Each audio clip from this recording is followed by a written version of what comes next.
guys, Munchie here. Let's grow it. A little update on the garden on the hill, the new project for this year. Potatoes are coming up good. We've got the beans, peas, corn. We got everything up here. Show you a little bit about bugs and stuff you got to watch out for. And just an example here, we got some potato bugs. You want to come zoom in here? We'll check this out. These things will, if you can zoom into there, I don't know. Got that in the light there. Try that. Can you see that? They'll lay eggs and then turn into larvae, and then they'll just multiply in like a matter of days, it seems, and they'll just decimate your plants. So the only cure for that, right there, that's a potato bug. The only cure for that is that. So you should come up here every day and check out your plants. We saw some cucumber beetles the other day too, so we're gonna go check out on our pumpkin plants. There was cucumber beetles. Going to show you the update on the pineapple experiment. It's actually taken root and it's going to be real good. What else? I'll take you back behind the garage and show you the raised beds, the production there, how that's coming along. Let's go check it out. And this is our squash. This viney stuff, you really got to watch out for the cucumber beetle. And in the heat of the day, they tend to crawl underneath behind the leaves. And I think I found one here, so I'm going to flip this over and show you what I'm talking about. And there he is. Kind of black and yellow. Look at him crawling away. Quick little buggers. Where'd he go? Yeah, I don't know if you can see him there, but he's hiding down there. So I'm going to get him and kill him. The only remedy to this is to squish them. Pay the kids 10 cents a bug and they'll keep after them. But I know I got some squash down here. Has some damage to it. That's probably from slugs, but it could be from cucumber beetles too.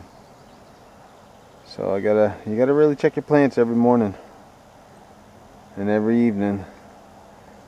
Keep on top of it till they get a good head start, and even then you still want to be checking just to be sure. So there's our pumpkins coming up. I don't know how well you can see that. She's bright. Pumpkins are doing well.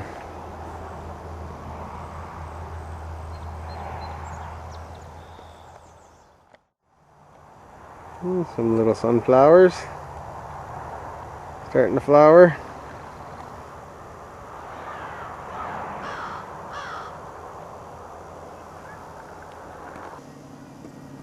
There's a black walnut tree it's also been in a pot for about 3 years. I started these two from seed. That one and that one that I got off my grandfather's tree before he passed away. Started them from seed, and they just got put in the ground this year, so I'm sure they're enjoying that. And I got another taller one over here. Black walnut trees is what they are. This one was given to us from a family member, and it's got a good head start on the other two, but and that was also in a pot for 3 years, so I'm sure they're going to enjoy the soil now. They're finally free. So that's kind of neat. A couple apple trees back here.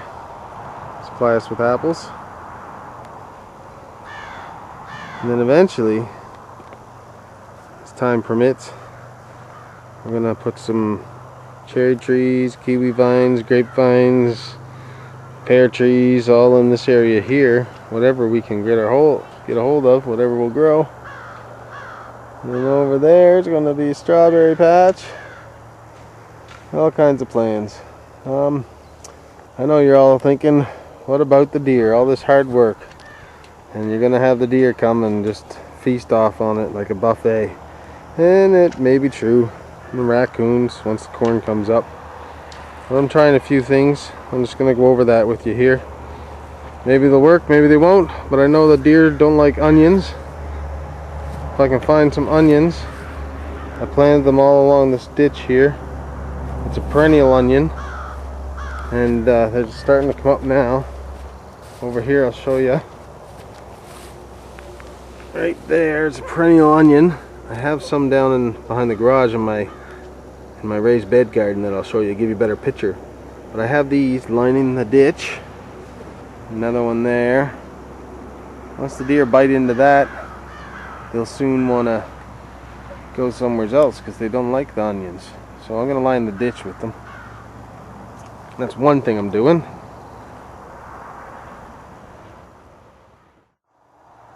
Another thing I'm trying is this Irish Spring. Deer are very sensitive with the nose, with the scent, and they don't like the smell of Irish Spring soap, from what I'm told. So I'm hanging a few of these up in the trees. One there. Got one over there. They're all out throughout the trees. So that's another thing I'm doing. One there. Also, I let the dog up here all the time to poop and pee around, and maybe that'll discourage the deer. Right now the deer are farther back in the woods having babies, so they're not around right now, but I'm getting ready for them. Also, some things you can try are some pie plates tied on string to a stick with the wind blow them around, and they make little noises that scare the deer off. You know, have little things blowing around in the wind. Movement will scare the deer off. And of course, Scarecrow Joe over there, my kids call him Scarecrow Joe, he helps fight off the deer, of course. So there's lots of things you can do. Another one there. Hopefully, you know, it'll help. With a garden this size, there's bound to be some loss to nature and whatnot. Hopefully we can have enough left over for the family. We got all our beans, peas, beets, potatoes, carrots just starting to come through, and onions. We got corn, squash, melons, all kinds of stuff growing up here. I'll show you more as they get bigger. Let's go check out behind the garage. Alright guys, we're behind the garage here. We got Bella's strawberry patch. Yes!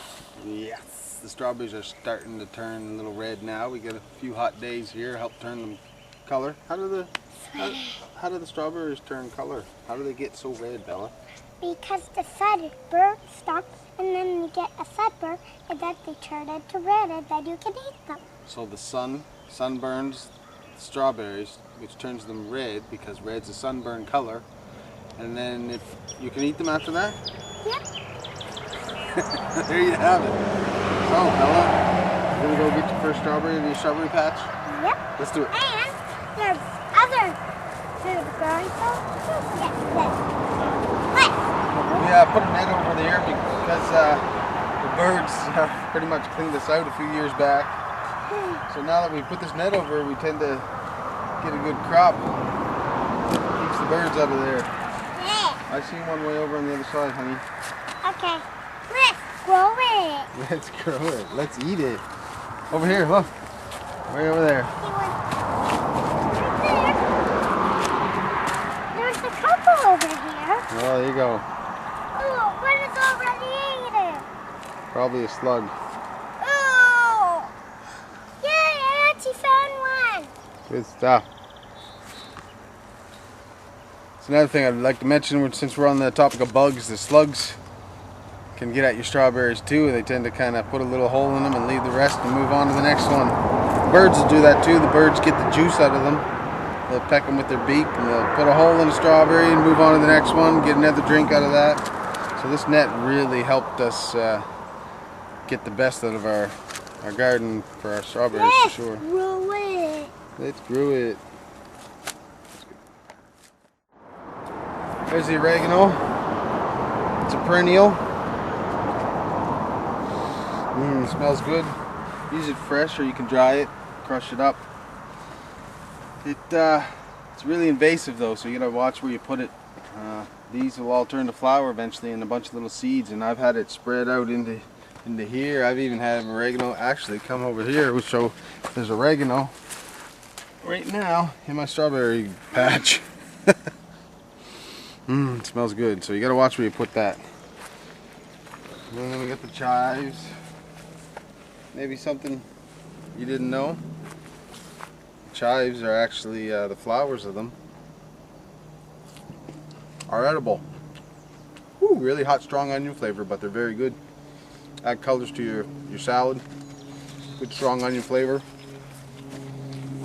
And of course, also keep them for the stems too. You dry them up, chop them up, use them fresh, use them dry. Got some sage. It's really interesting. Because of this climate, I didn't think the sage would make it. Because I put this in last year. Smells good. That's good for your chickens. But I think because of where I'm at, it keeps it under the wind and it actually survived the winter. So I'm quite excited about that. Put in some lavender. Lavender is good to have in your garden. When it flowers, it brings beneficial bugs, of course. Or also the scent keeps some of the bugs that are harmful to your plants. It helps deter them. For some reason, they don't like the smell of lavender, so it's a bonus. I don't like the smell of lavender. You don't like the smell of lavender? I like the smell of lavender. Oh, thank you, honey. That's so good. Nothing like a fresh strawberry. Some are going out as a garden. Some are growing on the outside, yeah. Yeah. Strawberries are very invasive too. They grow runners. Each plant, probably 5, 6, 7 runners will come off there, and then they'll replant another plant, and it just kind of keeps spreading. So it's kind of neat. Here's something I'm trying this year for the first time is kale. It's a red Russian kale. You can zoom into that. It's kind of a purple color, very beautiful. I've never had it before.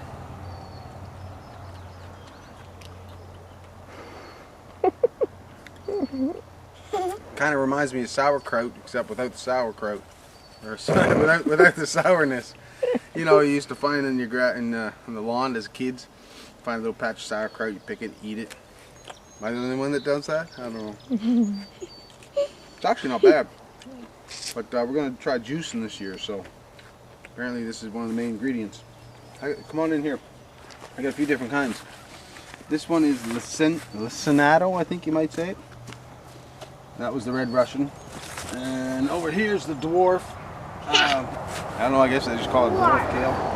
We got lots of it growing up on the hill too, so there'll be all kinds of that to go around. Blueberries coming along good. Be a while before they come around though. Radishes. I just sit out here all day and eat fresh veggies. There's radishes.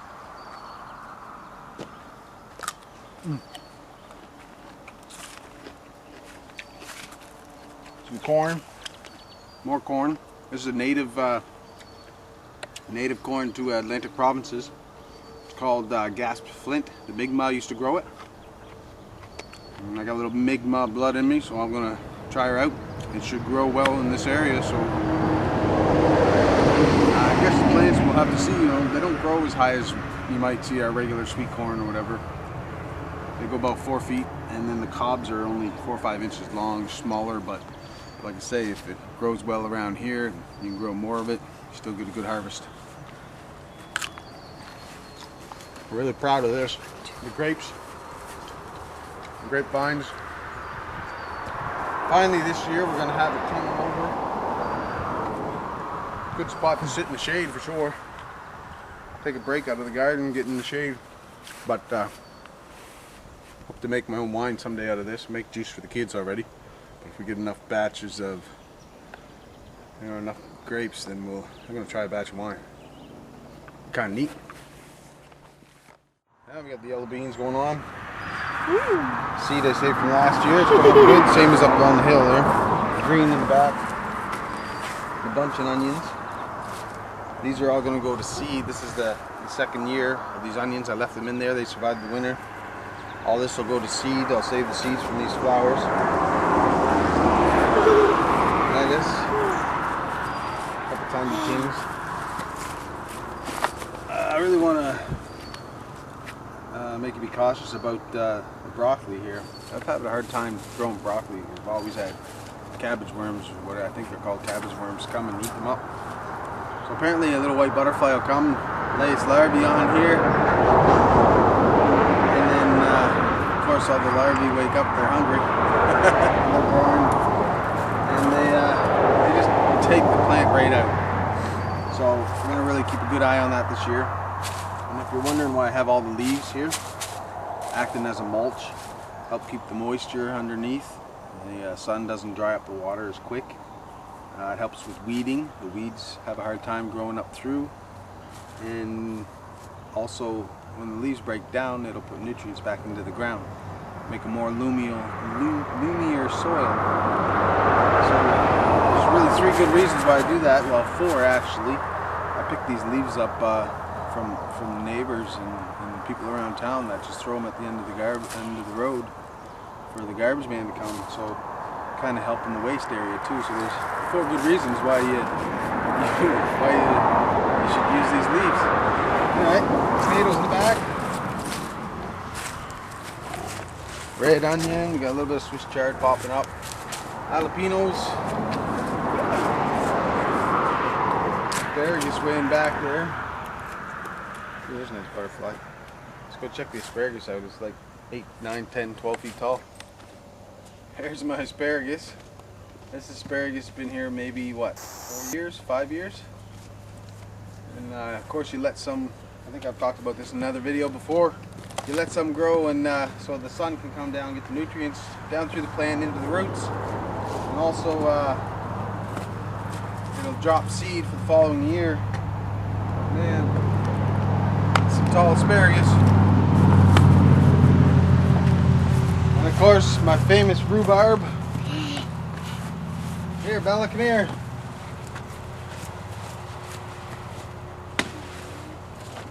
I think I had a picture of Nathan in one of my videos before holding the rhubarb that was just as big as him. There you go. You like rhubarb? You want to come in a little closer, I'll show you what rhubarb does. With flowers like this. It'll go to flower. Look at all the pollen coming off. And then after it flowers, it goes to seed. Like this. You let that dry out, and then you got rhubarb seed. Produces a lot of seed. It does, yeah. So, it's too big like a shovel. that's what we got so far. Cayenne peppers over here, I guess. Oh, my garlic. Ooh, wait. As you know, I normally plant my garlic in the fall. And I didn't this year. I'm going to try in the spring just to see what the difference is.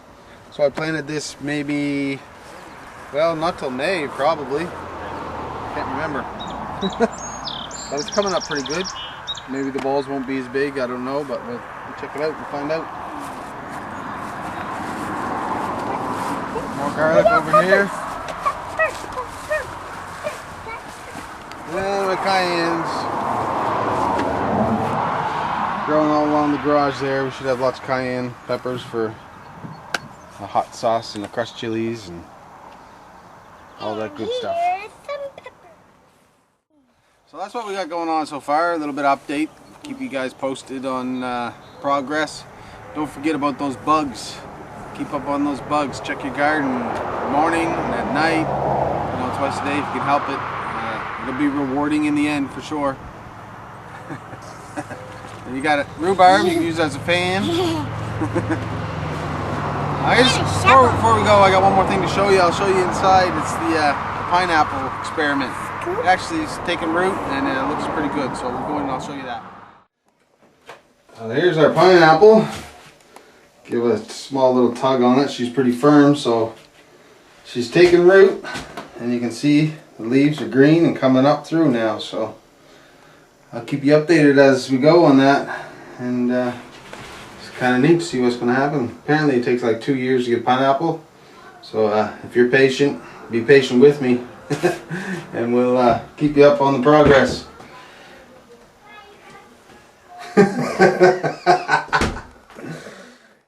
So I hope you like what you saw today. I hope you learned a few things about bugs. Hit the like button, subscribe to us on YouTube. I got a Facebook site called Let's Grow It as well. Leave some comments and I'll get back to you as soon as I can. So keep up on your bugs, check your plants all the time. And what else? That's it, I guess. Let's grow it.